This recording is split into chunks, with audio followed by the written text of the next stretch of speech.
Nous avons fait un cortège conduit par Michel Morzière à l'époque du Panthéon à la Sorbonne. Ce trajet est court, mais il était significatif. Par la suite, il y a eu d'autres initiatives. Il y a eu en juillet 2011 le premier appel d'Avignon, des artistes du Festival d'Avignon, conduit par Marcel Bozonnet, ici présent, et Emmanuel Boileau. Il y a eu en octobre une soirée extrêmement symbolique au théâtre de l'Odéon, et le 15 octobre, une manifestation de l'ensemble du mouvement de solidarité à Paris. Et quand Michel Morzière m'a dit à l'époque « j'ai obtenu le trajet République-Bastille », je me suis dit « nous sommes presque un peu fous, parce que quelles sont nos forces pour pouvoir occuper cet espace-là ?» Et donc, il y avait un défi absolument stupéfiant. Et nous sommes partis en nous disant « la situation de toute façon est un scandale planétaire, la situation de ce régime sanguinaire, et donc il nous faut mettre la barre très haut pour relever ces défis. » Et effectivement, la manifestation a été un succès tout à fait honorable. Par la suite, il y a eu, pas un mois ne s'est écoulé sans qu'il y ait plusieurs événements organisés autour de cette solidarité. Il y a eu un événement marquant, parmi d'autres, le 17 mars à la mairie de Paris, avec l'intervention du maire de Paris, Bertrand Delanoë, et d'autres intervenants sur la place de l'Hôtel de Ville. Il y a eu le 17 avril dernier quelque chose qui là aussi a été préparé collectivement. Je dois dire que rien n'a été fait sans que ce soit main dans la main avec les Syriens, et en aucun cas les militants français ne se sont substitués aux militants syriens. Qu'est-ce que c'était que cette vague blanche?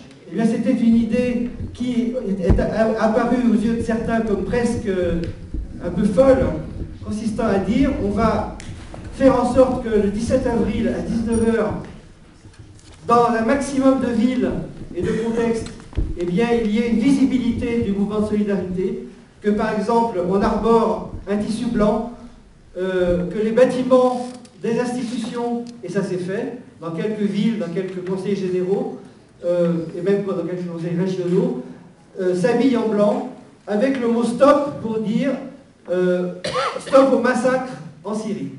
Eh bien, le 17 avril, effectivement, ça s'est fait, mais cette vague blanche aura d'autres répliques, et Saker Hachaoui, qui est ici, va évidemment en parler.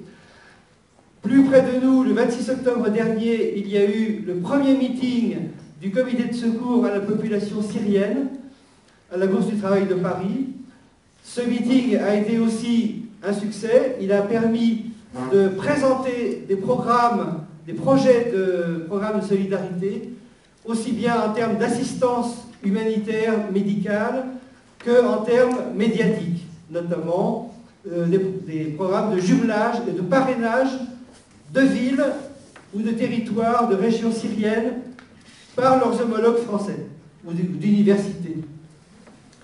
J'avais oublié de citer, mais je vais vite passer la parole aux intervenants, un événement qui s'est déroulé à Alep, où il y a eu, en mai dernier, en mai 2012, un massacre d'étudiants par le régime. Et Florence Aubenas en a donné des détails que je ne connaissais pas et qui m'ont encore plus bouleversé. Eh bien, le 23 mai dernier, il y a eu un appel des Syriens à 1 minute de silence dans les universités. Et c'est un fait que la conférence des présidents d'université, que nous avons sollicité, a appelé les présidents à organiser cette minute de silence dans les universités françaises. Voilà, eh bien, il y a aussi d'autres points que je pourrais citer. En sortant du meeting du 26 octobre du comité de secours, un architecte syrien m'a dit « c'est quand même incroyable, on est en train de détruire le patrimoine à Alep, des sites archéologiques incroyables sont en train d'être détruits. Pourquoi? Et ils sont classés au patrimoine mondial de l'UNESCO. Qu'est-ce que nous attendons pour faire un rassemblement devant l'UNESCO avec les médias pour dire c'est insupportable, là aussi, faisons quelque chose. » Voilà, je vais sans plus tarder passer la parole aux intervenants et notamment à Michel Morzière pour commencer, représentant le collectif Urgence Solidarité Syrie. Merci Gérard. Alors moi je vais pas parler au nom du collectif, je vais parler au nom de l'association Revivre. L'association Revivre, c'est un petit peu l'exemple de ce qui peut être fait sur le terrain. Je dirais c'est une micro-action, et pourquoi pas. Alors l'association Revivre, c'est une association qui a été créée en 2004 avec des militants de droits de l'homme et puis des Syriens vivant en France. Et je crois qu'on doit être une des plus vieilles, finalement, associations de soutien au peuple syrien. Alors 2004, ça représente, c'était après ce qu'on a appelé le printemps de Damas. On était dans cette période où il y avait eu un espoir, ça a été tout à fait bien exposé par Vladimir Glassman, mais très vite, la chape de plomb, elle est revenue sur le peuple syrien. Et Revivre a été le spectateur-acteur, puisque l'objectif de cette association, c'était d'aider les prisonniers d'opinion syriens, les gens qui avaient souffert en prison. Et là, nous avons rencontré tous ces militants dont on a parlé ce soir, et je crois qu'il faut qu'on ait aussi beaucoup de respect pour ces anciens militants démocratiques qui ont donné un certain nombre de leurs années en prison. Hein. La liste, elle est très longue. On a parlé de la coquille de Moustapha Khalife. Moi, je pense aussi à M. Riyad Turk, qui a fait plus de 18 ans en prison. Je vais sûrement en oublier, Albouni. Je pense Riyad Seif a été en prison. Michel Kilo était en prison. Georges Chabra était en prison. Je pense aussi à quelqu'un, c'était Fares Mourad, il a disparu. On l'aidait à Damas. Il avait fait 30 ans de prison. Il avait été torturé, il a fait 30 ans de prison. Je pense à M. Nahal aussi. Mais bon, la liste, j'en oublie, bien évidemment. Et ces gens-là, on les a vus. Et puis, progressivement, la chape de plomb a continué sur nos amis syriens. Et puis est arrivé le printemps, ce qu'on a dit, le printemps arabe. Et là, on savait qu'à ce printemps arabe, ça allait être très, très dur. Donc, à ce moment-là, Revivre a été de dire, il n'y a pas qu'à s'occuper des anciens prisonniers d'opinion syriens, il faut maintenant qu'on s'occupe de ce qui se passe aujourd'hui sur le terrain et en Syrie, et aussi des gens qui viennent. Donc Revivre a créé une permanence pour les réfugiés, ça qui fonctionne.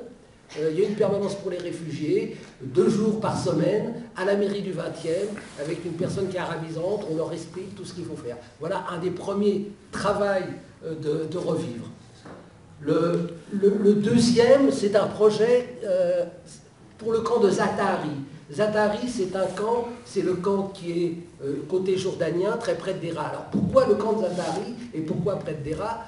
Parce qu'il y a un peu plus d'1 an, on a pensé, là aussi micro-projet, moi je suis de Fontenay-sous-Bois, on a dit, mais pourquoi pas imaginer un parrainage.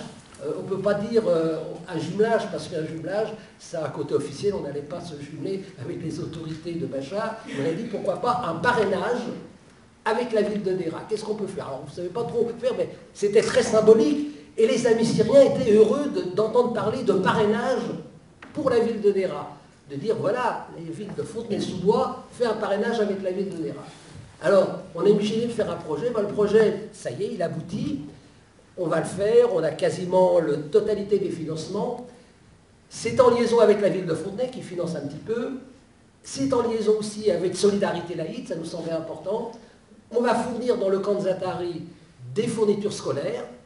Et on va essayer de monter, parce que c'est une demande hein, des Syriens de là-bas. Ils nous ont dit, les enfants, ils ne peuvent pas jouer dans ce camp, c'est affreux. Donc on va essayer de monter des manèges. On ne va pas des manèges sophistiqués, ça va être peut-être des balançoires, des toboggans. Donc là on est en train de regarder l'étude et tout ça. Mais voilà, un micro-projet, il va se faire. Donc c'est ce deuxième projet qui est important pour nous. Et puis il y a un troisième projet qu'on va avancer. Ce troisième projet, Revivre a fait un partenariat avec l'association de soins Primo Levi. Vous connaissez Primo Levi, qui soigne les gens qui ont subi la torture. Vous savez, quand le peuple syrien va avoir gagné, on va découvrir une horreur, une catastrophe humanitaire. Parce que la torture, elle est pratiquée, ça a été dit ce soir.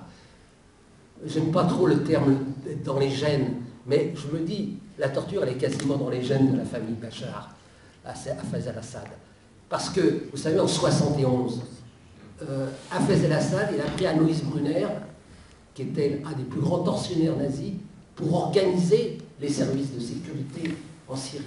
Vous savez, ils ont bien appris la leçon, malheureusement. Donc on va découvrir des choses atroces. Et vous savez, la torture, il y avait des gens dans cette salle, ce soir, j'ai vu, qui ont été torturés. Donc l'idée, c'est de dire, dans peut-être 2 ou 3 villes en Syrie, en liaison avec Primo Levi, on va essayer de faire 3 centres pour former des docteurs, pour des psys, pour les traumatismes concernant la torture. Voilà, je voulais vous faire ce témoignage, c'est assez court. Voilà, et moi je vous invite à faire aussi, prendre des initiatives dans des villes, des initiatives de parrainage avec des villes syriennes, hein, et puis d'imaginer des projets.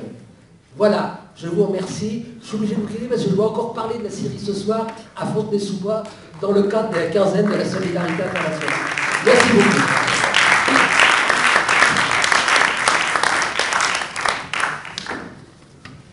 Nous avons évoqué tout à l'heure la destruction du patrimoine archéologique et Sophie Cluzan, qui est ici, est parfaitement bien placée pour évoquer devant vous ce sujet sur lequel elle est très investie, ainsi que la question du prix Nobel de la paix.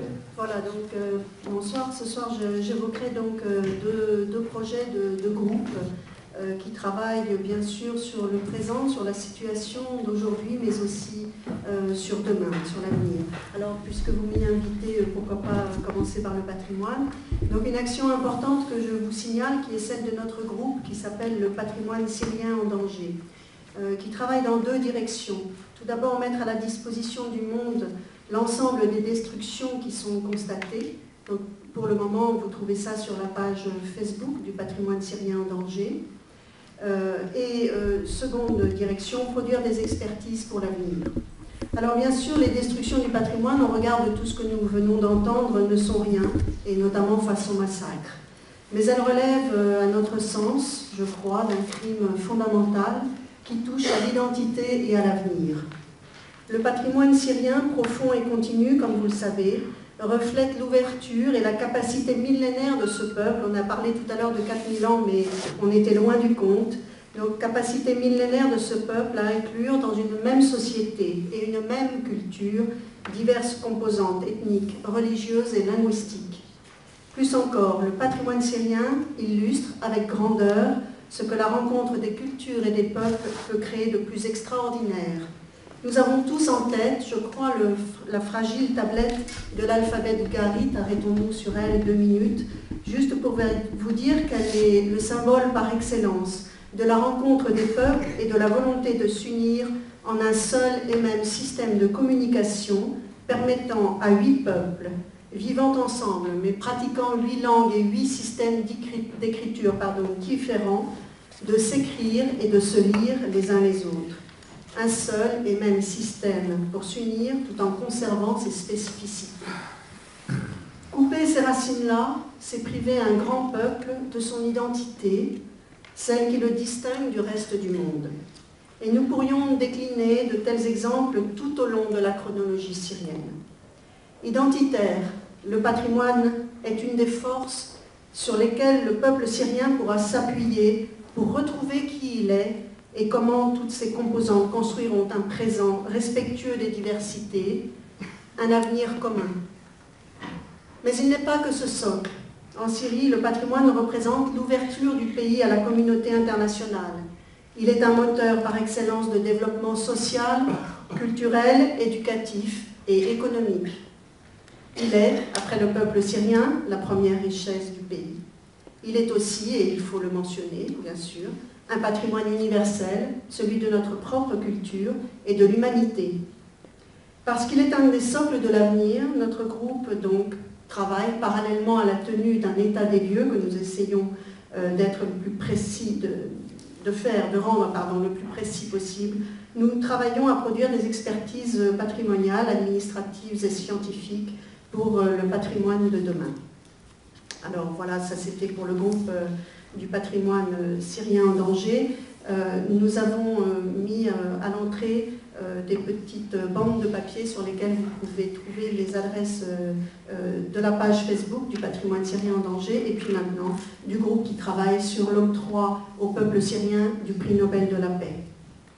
Donc, entreprise de la société civile, notre groupe a lancé à l'été 2012 une campagne pour l'attribution du prix Nobel de la paix au peuple syrien, accompagné et soutenu par de nombreux intellectuels et artistes syriens.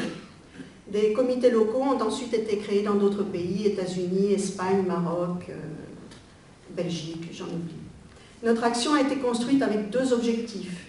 Tout d'abord, inviter la société civile internationale à jouer un rôle pour faire reconnaître et affirmer la nature de la révolution syrienne pour le droit, la liberté et la paix. Et second objectif, donner un signe fort de soutien aux Syriens, de peuples à peuples, et leur témoigner notre confiance dans leur capacité pour l'avenir. Alors pour recevoir le prix Nobel de la paix, il faut être un acteur de paix. Et si vous me le permettez, je vais vous le dire, le peuple syrien l'est. Il s'est soulevé pacifiquement pour substituer une culture de paix et de loi à une culture de conflit, de force, de corruption, de division sociale et de mépris des droits de l'homme. Il s'est soulevé en clamant son unité et en rappelant au monde qu'il n'est pas une juxtaposition de communautés ethniques ou religieuses que seule une main de fer pourrait tenir ensemble. Les citoyens syriens sont des acteurs de paix, ceux aux mains nues, abandonnés à une répression d'une violence inouïe, ceux qui mettent en œuvre une entraide au péril de leur propre vie, le soldat qui refuse de tirer sur des manifestants, celui qui est retourné dans son village pour protéger les familles, contraint de s'armer et de créer une armée pour les défendre. Mais le peuple syrien, c'est aussi ceux qui n'ont pas rejoint les manifestants. Au jour de la reconstruction, ceux-ci devront recevoir la compréhension du peuple qui se bat, et à notre sens, accorder le prix Nobel de la paix au peuple syrien, c'est l'accompagner et l'aider sur ce chemin de la réconciliation. Le prix Nobel de la paix n'avait jamais été attribué à un peuple jusqu'à cette année, où il vient d'être décerné, vous le savez, à un ensemble de peuples, l'Union européenne. Juste après cet octroi, Maguire, prix Nobel de la paix 1976, écrivait un article rappelant que l'esprit de l'entreprise d'Alfred Nobel était de distinguer ceux qui travaillent à remplacer la force par le pouvoir de la loi. Selon ces mots, il serait possible et souhaitable de distinguer un peuple prenant des positions courageuses et parfois très dangereuses pour aider l'humanité à fonder ses évolutions sur une évolution pacifique. La révolution syrienne est un sursaut humain face à la violence et à l'état de non-droit. Ce sursaut est mené les mains vides au cri de l'unité. Il est l'image de l'esprit qui animait Alfred Nobel. La force brutale et armée qu'il combat est l'image de ce que Nobel rejetait. Notre action est désormais la volonté de milliers de signataires du manifeste pour l'attribution du prix Nobel de la paix. Malheureusement, peu de médias ont à ce jour répondu à notre appel et se sont fait l'écho de notre demande. Mais notre mouvement doit continuer et doit toujours toucher plus de monde. Nous devrons constituer bientôt un dossier que nous remettrons, nous l'espérons, au mois de février, mais il nous faut aussi gagner pour cela quelques appuis politiques qui, vous le savez, sont déterminants. La société civile, on le disait tout à l'heure, peut jouer un rôle, mais les appuis politiques sont généralement déterminants. Alors notre groupe poursuit son travail et va essayer d'œuvrer à décerner au peuple syrien cette reconnaissance qu'il mérite. Merci. Si on propose peut-être une date symbolique, peut-être un peu loin, c'est le 15 mars, mais à cette date-là, espérons qu'il passe par Damas libre. Donc, tout le monde est invité à participer à cet événement, parce que si on veut que ce soit vraiment mondial, il y a beaucoup de travail à faire, et je pense que Béatrice, elle a déjà commencé à travailler sur ce sujet. Donc ça, je ne veux pas être long, je voulais juste aussi, en tant que quelqu'un engagé politiquement, comme je suis président de la comité de déclaration de masse en France, je rentre un peu en domaine politique. Moi, j'étais la semaine passée, j'étais en Takia, dans une mission humanitaire et médical. Et j'ai rencontré beaucoup de gens, militaires, civils, réfugiés et des combattants qui rentrent et qui sortent, parce qu'Antakya, c'est une ville frontalière avec la Syrie. Donc, on discute avec les gens et on parle de situation. Certainement, il y a, je dis, la patrie un tout petit peu chargée par la formation de coalition. J'attends beaucoup de l'extérieur. Donc, j'espère que cette coalition soit à la hauteur des ambitions du peuple syrien. Mais quand on discute avec eux, avec tout le monde, c'était unanime. On dit, voilà, ce qu'ils ont besoin, de nourriture, des couvertures, surtout maintenant. Il y a des centaines de milliers, je dis centaines de milliers de gens, ils sont, je peux dire, nulle part, dans des champs, sous les ponts de chemin de fer, dans des zones vraiment invivables. Donc, il y a plus qu'urgent maintenant à apporter d'aide. Mais avant tout ça, quand il écoute tous ces discours, à la fin, il poser cette question. Et après, et finalement, et après, on va toujours chercher à apporter d'aide quotidienne aux populations, mais ce n'est pas la solution. La solution pour eux, c'était la livraison d'armes qui peut stopper la déluge qui tombe du ciel. Voilà, c'est le premier point, et je pense que s'il y a un seul aide, ce sera ça. Monsieur l'ambassadeur, il est parti, mais je crois qu'il a entendu tout ça. Pour une simple raison. L'analyse est facile. Y a-t-il un moyen de discuter avec le régime? C'est terminé. Ce stade, on l'a dépassé définitivement. Il n'y a plus ni moyen ni perspective de discuter avec le régime. Est-ce qu'en retour vers un mouvement civil comme au départ, ça c'est quasiment impossible parce que le régime va les bombarder, va vraiment les massacrer les gens. Donc, quelle est la solution? La solution devient militaire par la force des choses. Et militaire, vraiment stopper le bombardement des avions qui vraiment, je parle des déluges. Je parle des villes que je suis issu, des Ors, il est oublié, qu'on vit. Des Ors, il y a 1 200 000, entre 1 300 000 habitants.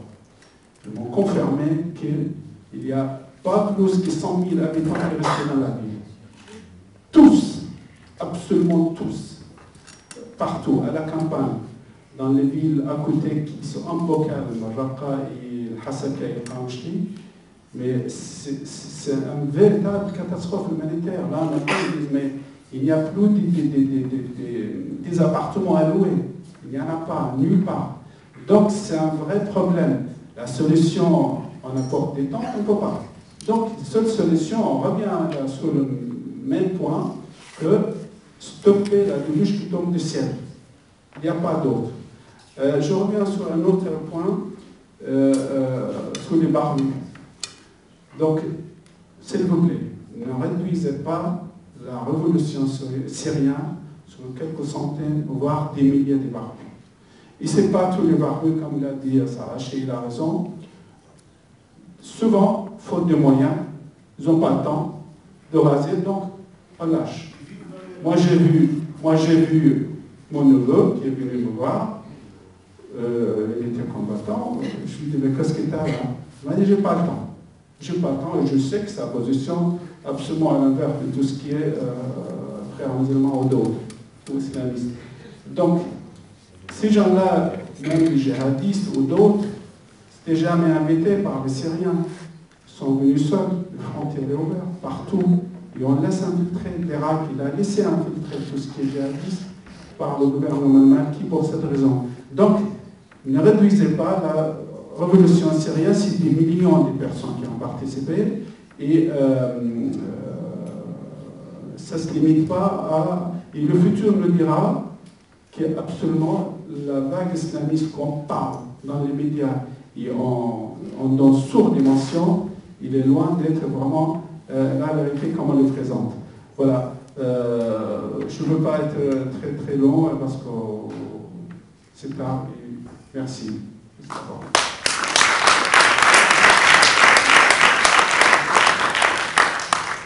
Alors, autour du cri d'alarme, le silence tue, qui a été affiché tout à l'heure, eh bien, il y avait 2 dates. La date de ce soir, 19 novembre, et la date du 11 décembre, qui est celle du trajet Paris-Strasbourg, aller-retour Paris, par le train, pour interpeller le Parlement européen en particulier. Je remercie très vivement Jacques Ralite, ici présent, le sénateur Jacques Ralite, de sa présence et de son intervention pour développer un petit peu cette initiative et les engagements qu'il aura envie de prononcer. Merci. Chacune et chacun d'entre vous, oui, un petit mot sur ce train de solidarité avec le peuple syrien qui aura lieu le 11 décembre. On a choisi cette date parce que c'est la dernière session que tient le Parlement européen. Il commence le 10, le 11 et le 12. Donc on a choisi le 11. Et on a demandé à la SNCF de nous permettre d'avoir un train. Et on aura un train, un TGV, qui comportera 345 places. À l'origine, on avait pensé à 500, parce que le TGV a un étage, mais la SNCF a mis 37 jours pour nous répondre. Et vous ne pouvez pas mesurer le nombre d'interventions de toute nature, mais finalement politique qu'il a fallu faire pour l'obtenir. Maintenant, on l'a, on ne parle plus qu'on ne l'a pas vu, on l'a. Mais maintenant, il faut le remplir. Et le médecin qui était assis là où j'étais tout à l'heure disait, maintenant, il faut agir. En vérité, il faut qu'on utilise notre pouvoir d'agir.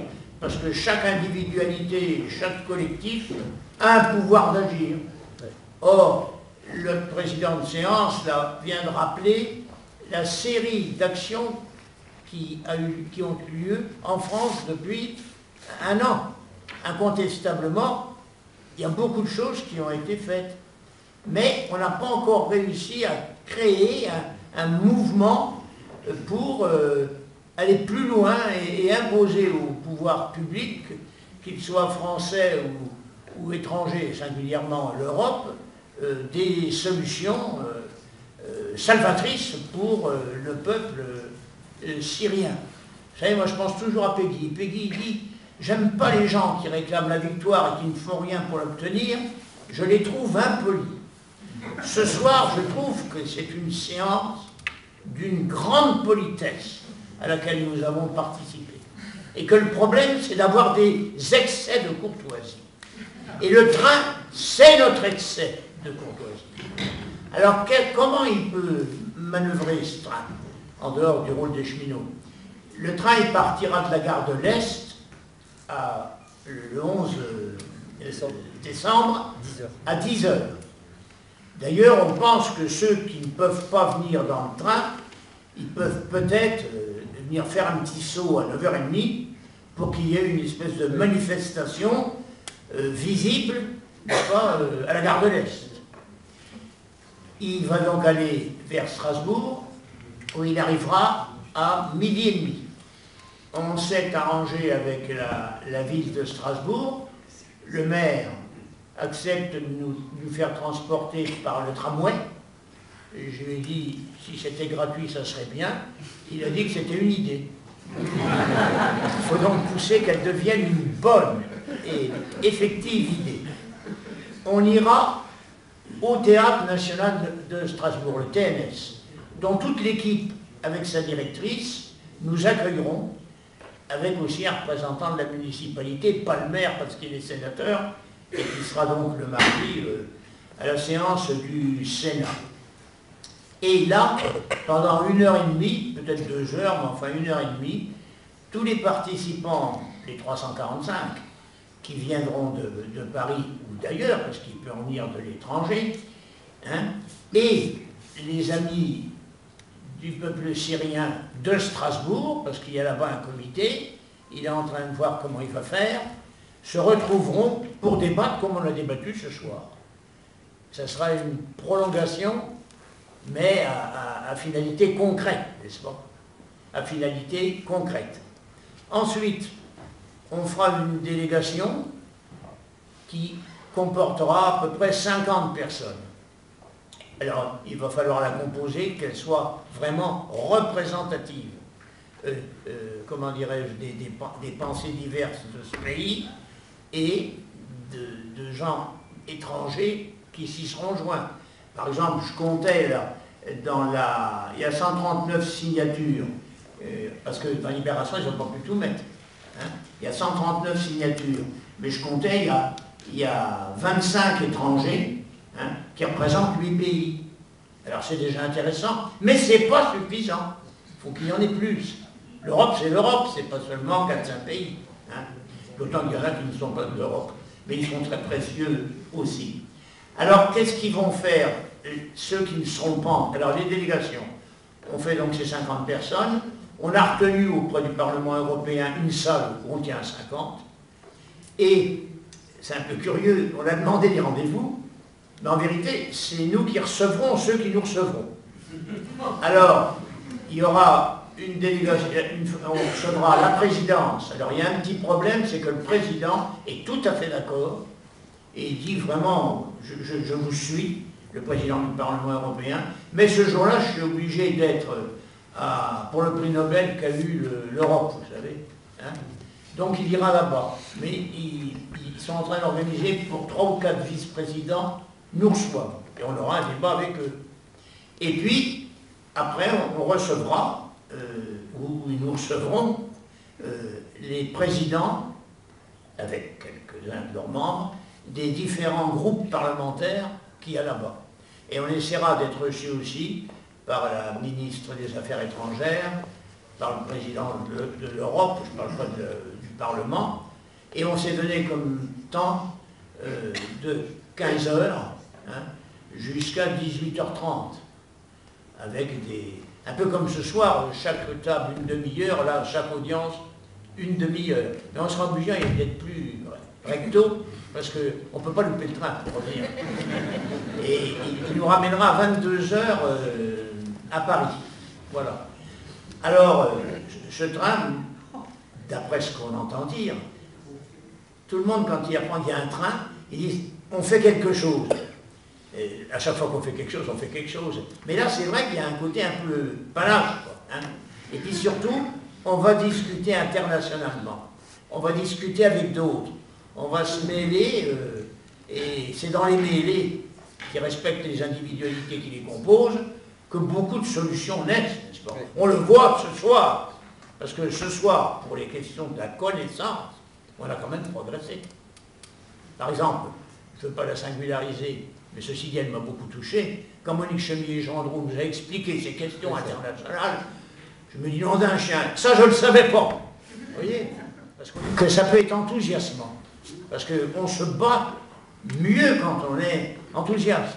Et ce soir, ce qui m'a frappé, c'est qu'à chaque fois qu'une question était posée à un Syrien, mais vous avez le moral, mais vous gardez encore foi dans ce que vous... Ils répondent invariablement, oui, on le garde, on l'a gardé à chaque instant, même si les conditions sont terribles, parce qu'enfin, c'est un ensauvagement d'un pays que cette, je me dis le mot, de cette ordure de Bachar el-Assad est en train de faire, quoi, hein. Alors, donc on peut faire. Et après, on se retrouvera et on utilisera pas le métro, le tramway pour rejoindre le train. Et pendant le voyage, dans les trains, vous savez, il y a un micro qui dit on a 15 minutes de retard, et enfin ça c'est l'expérience. Hein. Et là, le micro, il pourrait y avoir une succession de personnes qui, avec de courts exposés comme ce soir, apporteront des éléments de lumière. Alors maintenant, tout à l'heure j'ai entendu que, c'est toi qui le disais, hein, les petits billets là, parce qu'il faut les billets pour y aller. Et le billet, On a des idées, là, et quelques-uns qui sont plutôt mis sur ça, sur cette question-là, de demander 20 € par personne. C'est pas une somme, mais il faut quand même une contribution. Et puis, les amis syriens, ils vont préparer un menu, et on le mettra dans le train, et à Strasbourg, quand on arrivera à midi et demi, entre midi et demi, ça sera distribué et on mangera dans le train. Le soir, on pense que ceux qui auront été au marché de Noël, ils auront peut-être acheté des petites bricoles, je sais pas, hein, des petites bricoles. Alors voilà, alors, oui, Mohamed, il est là. Alors, il a pas mal de petits billets. Voilà. De petits billets. Et, vous savez, il n'y a pas de mauvais système. Moi, par exemple, hier, j'ai téléphoné à 6 copains à moi, quoi, hein, et ils m'ont dit, eh ben, on va en placer 10.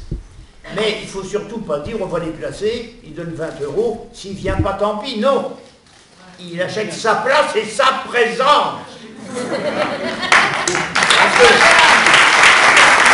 il faut être là pour agir, vous voyez. Et alors, vous voyez qu'il ne perd pas de temps, il dit, et d'ailleurs, il faudra que chacun, on va voir comment on fera, mais qu'il envoie sur le compte. Oui, on peut l'envoyer par la poste. Voilà. Vous pouvez réserver voilà, par Internet, voilà. et vous allez avoir le billet par la poste. Voilà, alors vous ne pouvez pas avoir le billet. Donc on peut faire quelque chose de très intéressant. Et alors c'est vrai, des fois il y a des gens qui hésitent. Moi j'ai un souvenir qui m'a toujours marqué. Au moment où Pinochet dirigeait, si on peut dire, malheureusement le Chili, un peintre chilien était venu dans une manifestation culturelle à Paris. Et il avait dit, mais c'est formidable. Et il est rentré là-bas, et il avait téléphoné à 13 collègues intellectuels. Et il avait dit, il faut qu'on fasse quelque chose comme ils ont fait à Paris. Et tous ont dit, mais on va se faire arrêter. Et lui il a répondu, mais si ce n'est pas maintenant, alors quand? Si ce n'est pas moi, alors qui? Les 13 se sont trouvés. Même le journal de Pinochet est vu. Et pendant 8 jours, tous les cafés de... Comment c'est la capitale? De Santiago étaient transformés en... comme où il y a les chansonniers. Et ça n'a pas été pour peu dans la chute de Pinochet. Donc, on doit bien être capable de faire quelque chose de semblable. Et je terminerai par une simple phrase. C'est un homme que j'aime beaucoup, c'est Pierre Boulez. L'histoire n'est pas ce qu'on subit, l'histoire est ce qu'on agit. Merci de votre attention.